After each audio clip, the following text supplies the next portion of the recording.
الحمد لله رب العالمين والصلاة والسلام على سيد المرسلين أما بعد فأعوذ بالله من الشيطان الرجيم بسم الله الرحمن الرحيم إن الله لا يغفر أن يشرك به ويغفر ما دون ذلك لمن يشاء ومن يشرك بالله فقد ضل ضلالا بعيدا صدق الله العظيم.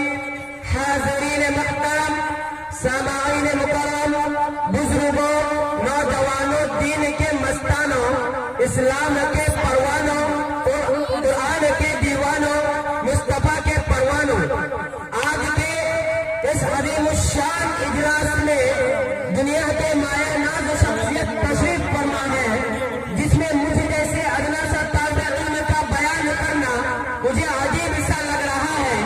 صدر جلسہ کے حکم کر دینے کی وجہ سے بندے نے آپ حضرات کے سامنے آنے ہی کو باعث شہادت سمجھا. اس وقت میرا موضوع شرک و بدعات یعنی اللہ کی ذات و صفات میں کسی کو شریک کرنا، عقیدہ توحید جو شریعت اسلامی کا بنیادی جز ہے، جس پر ہر مومن کا عمل پیرا ہونا ضروری ہے. انسان کو شرک و بدعات کے غلیظ ترین نجاست سے صاف و شفاف رہنا اور دوری اختیار کرنا اور صحیح عقیدہ رکھنا ضروری ہے.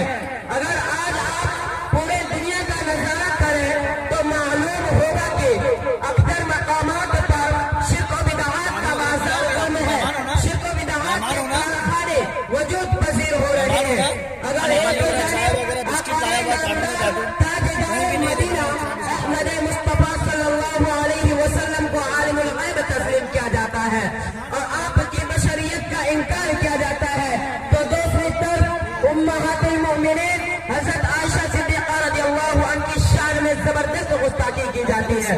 کہیں غیر اللہ کو ابن حاجت روا اور مشکل کشا تسلیم کیا جاتا ہے، تو کہیں شرک و بدعات کو فروغ و بلندی دے کر مسلمانوں کے سچے پکے عقائد صحیحہ پر حملہ کیا جاتا ہے. جو صرف اور صرف رب ذوالجلال کے سامنے جھکنا چاہیے تھا، آج اسی سر کو غیر اللہ کے سامنے خم کیا جاتا ہے، اس سے نسبت کا مطالبہ کیا جاتا ہے، ان سے اولاد کا سوال کیا جاتا ہے، ان کے لیے نذرانہ پیش کیا جاتا ہے. آقا مدنی صلی اللہ علیہ وسلم کی محبت میں غلو سے کام لیا جاتا ہے. اے برادر ملت اسلامیہ کے غیور مسلمانوں، یاد رکھو وہ تم کو کسی مصائب و آلام اور حوادث کے تھپیڑوں سے بچا نہیں سکتے، بلکہ یہ خود جو دوسروں کے محتاج ہے، جب وہ اپنی مصائب میں اپنی حفاظت نہیں کر سکتے تو سوچو تو صحیح وہ تمہاری حفاظت کیسے کر سکتے ہیں. قرآن کریم میں اللہ رب العزت نے فرمایا والذین تدعون من دونه لا يستطيعون نصركم ولا انفسهم ينصرون.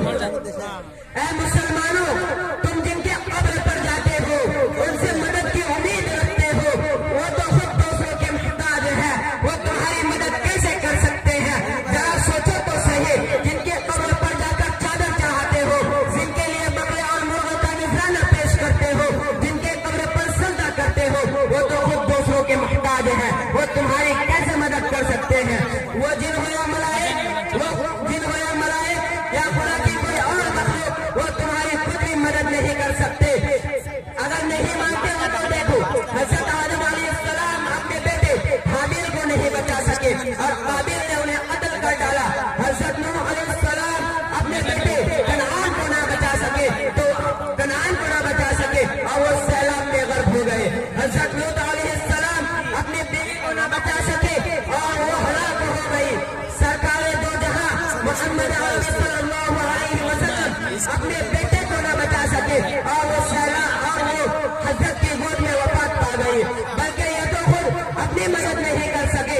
دیکھیے حضرت آدم علیہ السلام کو جنت سے باہر نکالا گیا مگر وہ اپنی حفاظت نہیں کر سکے.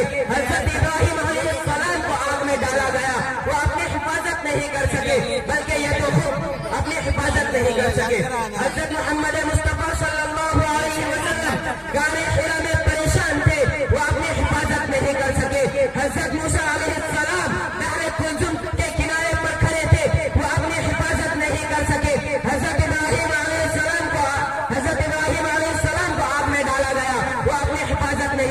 سکے. میں یہیں